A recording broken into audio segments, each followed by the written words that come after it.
मैं अजय सर आप सभी विद्यार्थियों के समक्ष फिर से एमवीवीआई क्वेश्चन लेकर के उपस्थित हूं। आज हम लोग वर्ग 10वीं के विद्यार्थियों के लिए विषय विज्ञान से मॉडल सेट 2 लेकर के उपस्थित हूं। मैं आपको बता दूं कि इसके पहले जो है हमने साइंस का मॉडल सेट 1 बना दिया है। आप मेरे चैनल के प्लेलिस्ट में जाकर के देख सकते हैं या उसका लिंक हम डिस्क्रिप्शन बॉक्स में दे देंगे, आप वहां से भी जाकर के देख सकते हैं। मैं आप सभी विद्यार्थियों को मैं बता दूं कि जितने भी विद्यार्थी बिहार बोर्ड के एग्जाम की तैयारी करते हैं और जिनका एग्जाम 2022 में है, तो साइंस के जितने भी मॉडल सेट हम बना करके आपको प्रोवाइड करा रहे हैं, आपको दे रहे हैं, तो आप पूरे मॉडल सेट को, पूरे सीरीज को जरूर देखिएगा। तभी जो है आप साइंस में एक अच्छा स्कोर कर पाएंगे, आप तभी साइंस में जो है सभी वस्तुनिष्ठ प्रश्न को हल कर पाएंगे। तो मैं आशा करता हूं कि आपको मेरी बातें समझ में आ गई है।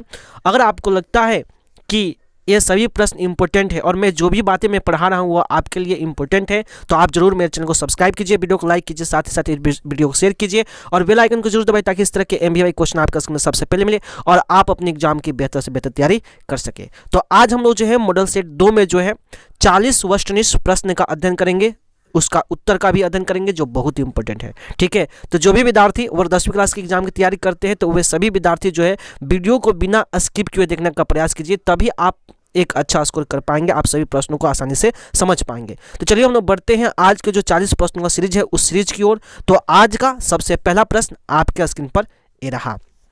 तो आज का सबसे पहला प्रश्न है, इंसुलिन की कमी से कौन सा रोग होता है। आपको बताना है कि इंसुलिन की कमी से कौन सा रोग होता है, तो इसका आंसर होगा मधुमेह, इसका आंसर होगा मधुमेह। तो बढ़ते हैं दूसरे नंबर प्रश्न की ओर। तो आज का दूसरा नंबर प्रश्न है, विद्युत मोटर में ऊर्जा का रूपांतरण कैसे होता है। आपको बताना है कि विद्युत मोटर में ऊर्जा का रूपांतरण कैसे होता है, तो इसका आंसर होगा विद्युत ऊर्जा से यांत्रिक ऊर्जा में। तो बढ़ते हैं तीसरे नंबर प्रश्न की ओर। तो आज का तीसरा नंबर प्रश्न है, विद्युत बल्ब पर 100 वाट से 220 वोल्ट अंकित है, बल्ब से प्रवाहित विद्युत धारा का मान बताएं। इसको हल करना पड़ेगा, तो कैसे हल करेंगे मैं आपको बता रहा हूं। तो पहले आप लोग लिखेंगे सॉल्यूशन, उसके बाद लिखेंगे दिया है V बराबर 220 वोल्ट और P बराबर 100 वाट, तो I बराबर वाट, यानी आपको जो है विद्युत धारा का मान ज्ञात करना है। इसलिए हम जानते हैं कि P बराबर V गुने I, इसलिए I बराबर P बटा V, इसलिए I बराबर 100 बटा 220 होगा। जब आप काटेंगे तो ऊपर 5 मर्त में कटेगा, नीचे 11 मर्त में कटेगा, इसलिए इसका आंसर क्या होगा 5/11 एम्पियर। तो बहुत ही इंपॉर्टेंट प्रश्न है, यह एग्जाम में पूछा गया है, आप जरूर इस प्रश्न को हल करके जाएंगे, या वो 1 नंबर के एग्जाम में पूछता है। ठीक है, प्रश्न फिर से पढ़ लेते हैं। प्रश्न है, विद्युत बल्ब पर 100 वाट और 220 वोल्ट अंकित है, बल्ब से प्रवाहित विद्युत धारा का मान बताइए, तो इसका आंसर होगा 5/11 एम्पियर। ठीक है, तो बहुत ही इंपॉर्टेंट है, ऐसा भी प्रश्न आपके एग्जाम में पूछा जाता है न्यूमेरिकल से, तो आप जरूर इसको बना करके जाएंगे। चलिए बढ़ते हैं चौथे नंबर प्रश्न की ओर। तो आज का चौथा नंबर प्रश्न आपका स्क्रीन पर ये रहा। तो आज का चौथा नंबर प्रश्न है, सौर ऊर्जा क्या है। इसका आंसर होगा ऊर्जा का एक नवीकरणीय स्रोत है। तो बढ़ते हैं पांचवें नंबर प्रश्न की ओर। तो आज का पांचवा नंबर प्रश्न है, विद्युत धारा के किस प्रभाव से बिजली घंटी कार्य करती है।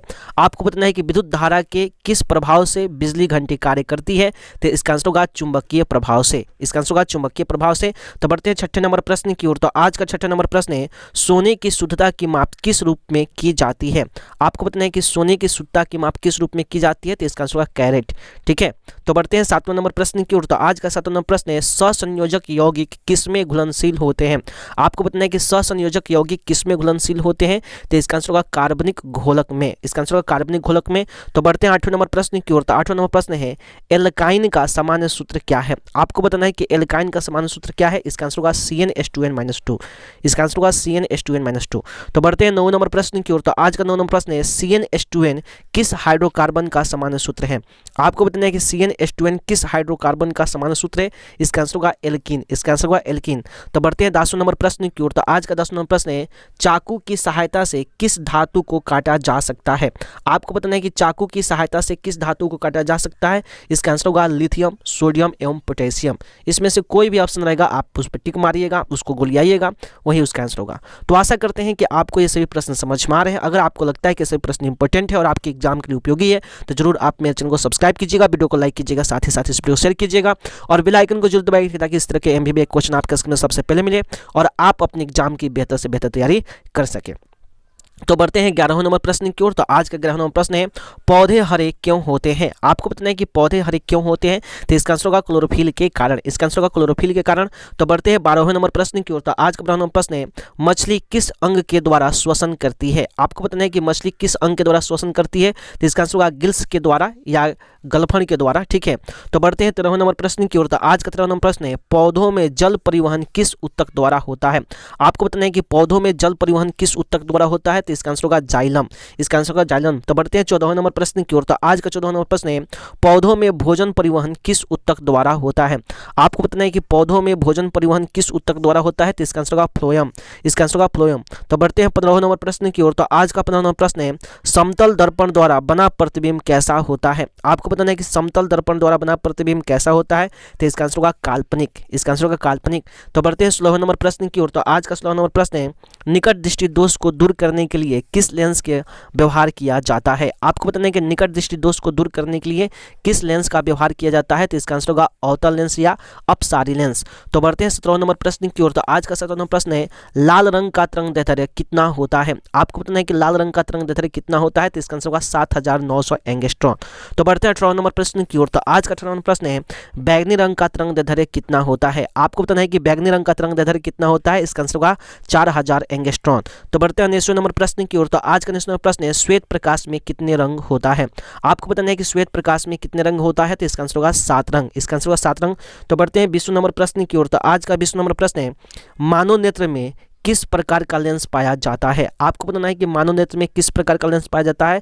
तो इसका आंसर होगा उत्तल लेंस, इसका आंसर होगा उत्तल लेंस। तो बढ़ते हैं 21वें नंबर प्रश्न की ओर। तो आज के 21वें नंबर प्रश्न है, विभवांतर मापने वाले यंत्र को क्या कहा जाता है। आपको बताना है कि विभवांतर मापने वाले यंत्र को क्या कहा जाता है। इसका आंसर होगा वोल्ट मीटर, इसका आंसर होगा वोल्ट मीटर। तो बढ़ते हैं 22वें नंबर प्रश्न की ओर। तो आज का 22वां नंबर प्रश्न है, विद्युत धारा का एसआई मात्रक क्या है। आपको बताना है कि विद्युत धारा का एसआई मात्रक क्या है। इसका आंसर होगा एम्पियर।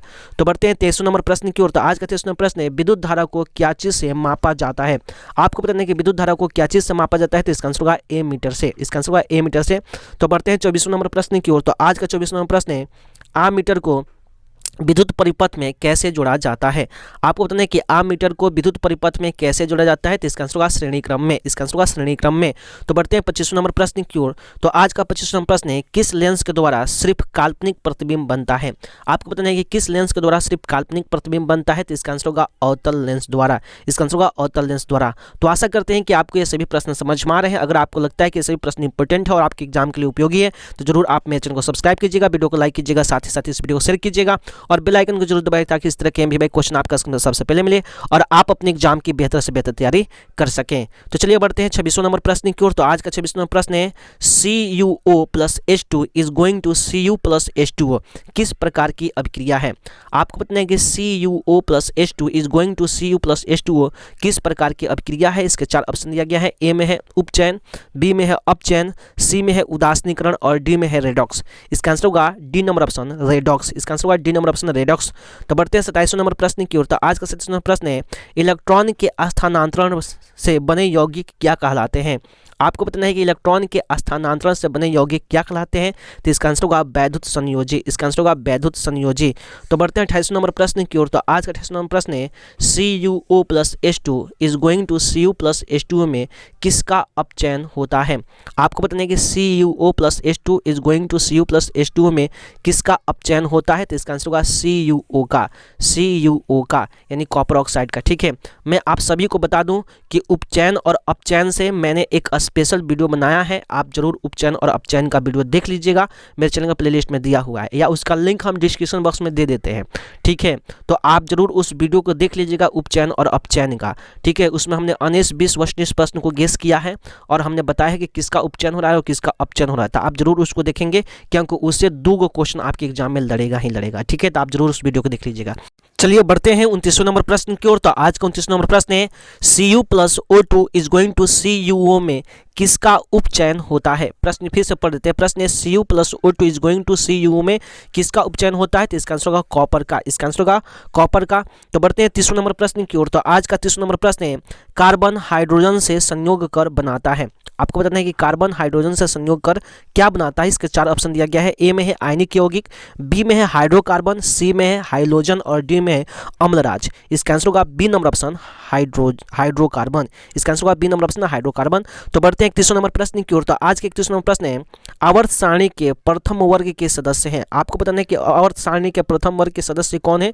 ए में है अम्लीय धातु, बी में है क्षारीय धातु, सी में है अक्रिय गैस और डी में है मिश्र धातु। इसका आंसर होगा बी नंबर ऑप्शन क्षारीय धातु। तो बढ़ते हैं 32 नंबर प्रश्न की ओर। तो आज का 32 नंबर प्रश्न है, वायुमंडल में CO2 गैस की कितनी मात्रा उपस्थित है। आपको बताना है कि वायुमंडल में CO2 गैस की कितनी मात्रा उपस्थित है। तो इसका आंसर होगा 0.03%। तो बढ़ते हैं 33 नंबर प्रश्न की ओर। तो आज का 33 नंबर प्रश्न है, NaOH है। आपको बताना है कि NaOH क्या है। ए में है अम्ल, बी में है क्षार, सी में है लवण और डी में है इनमें से कोई नहीं।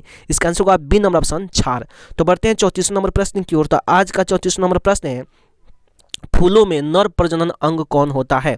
आपको बताना है कि फूलों में नर प्रजनन अंग कौन होता है। इसका आंसर होगा पुंकेसर। इसका आंसर होगा पुंकेसर। तो बढ़ते हैं 35 नंबर प्रश्न की ओर। तो आज का 35 नंबर प्रश्न है, रक्त में आयरन की कमी से होने वाला एक रोग का नाम बताएं। आपको बताना है कि रक्त में आयरन की कमी से होने वाला एक रोग का नाम बताएं। इसका आंसर होगा एनीमिया। इसका आंसर होगा एनीमिया। तो बढ़ते हैं 36 नंबर प्रश्न की ओर। तो आज का 36 नंबर प्रश्न है, डेंगू उत्पन्न करने वाले मच्छर किस तरह के जल में होते हैं। आपको बताना है कि डेंगू उत्पन्न करने वाले मच्छर किस तरह के जल में होते हैं। तो इसका आंसर होगा शुद्ध जल में। इसका आंसर होगा शुद्ध जल में। तो बढ़ते हैं 37 नंबर प्रश्न की ओर। तो आज का 37 नंबर प्रश्न है, निम्नलिखित में से कौन सी अनैच्छिक क्रिया नहीं है। आपको पता नहीं कि निम्नलिखित में से कौन सी अनैच्छिक क्रिया नहीं है। इसके 4 ऑप्शन दिया गया है। ए में है वमन, बी में है चबाना, सी में है लार आना और डी में है हृदय का धड़कना। इसका आंसर होगा बी नंबर ऑप्शन चबाना। इसका आंसर होगा बी नंबर ऑप्शन चबाना। तो बढ़ते हैं 38 नंबर प्रश्न की ओर। तो आज का 38 नंबर प्रश्न है, ऑक्सीन क्या है। आपको पता नहीं कि ऑक्सीन क्या है। ए में है वसा, बी में है एंजाइम, सी में है हार्मोन और डी में है कार्बोहाइड्रेट। इसका आंसर होगा ए नंबर ऑप्शन वसा। तो बढ़ते हैं 39 नंबर प्रश्न की ओर। तो आज का 39 नंबर प्रश्न है, मानव मादा के जनन तंत्र का भाग नहीं है। आपको पता है कि मानव मादा के जनन तंत्र का कौन सा भाग नहीं है। ए में है अंडाशय, बी में है गर्भाशय, सी में है शुक्रवाहिका और डी में है डिंबवाहिनी। इसका आंसर होगा सी नंबर ऑप्शन शुक्रवाहिका। इसका आंसर होगा सी नंबर ऑप्शन शुक्रवाहिका। तो बढ़ते हैं आज के सबसे अंतिम प्रश्न अर्थात 40 नंबर प्रश्न आपके स्क्रीन पर ए रहा। तो आज का 40 नंबर प्रश्न है, मनुष्य के शरीर की सबसे बड़ी ग्रंथि कौन है। आपको बताना है कि मनुष्य के शरीर की सबसे बड़ी ग्रंथि कौन है। इसका आंसर होगा लीवर। इसका आंसर होगा लीवर। तो आशा करते हैं कि आपको ये 40 प्रश्न समझ में आ रहे हैं। अगर आपको लगता है कि सभी प्रश्न इंपॉर्टेंट है और आपके एग्जाम के लिए उपयोगी है तो जरूर आप मेरे चैनल को सब्सक्राइब कीजिएगा, वीडियो को लाइक कीजिएगा, साथ ही साथ इस वीडियो को शेयर कीजिएगा और बेल आइकन को जरूर दबाइएगा ताकि इस तरह के MBBI क्वेश्चन आपका स्क्रीन पर सबसे पहले मिले और आप अपने एग्जाम की बेहतर से बेहतर तैयारी कर सकें।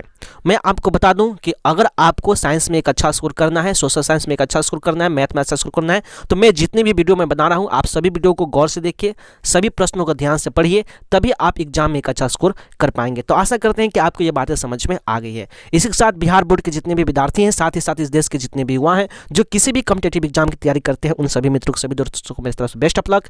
जय हिंद, जय भारत।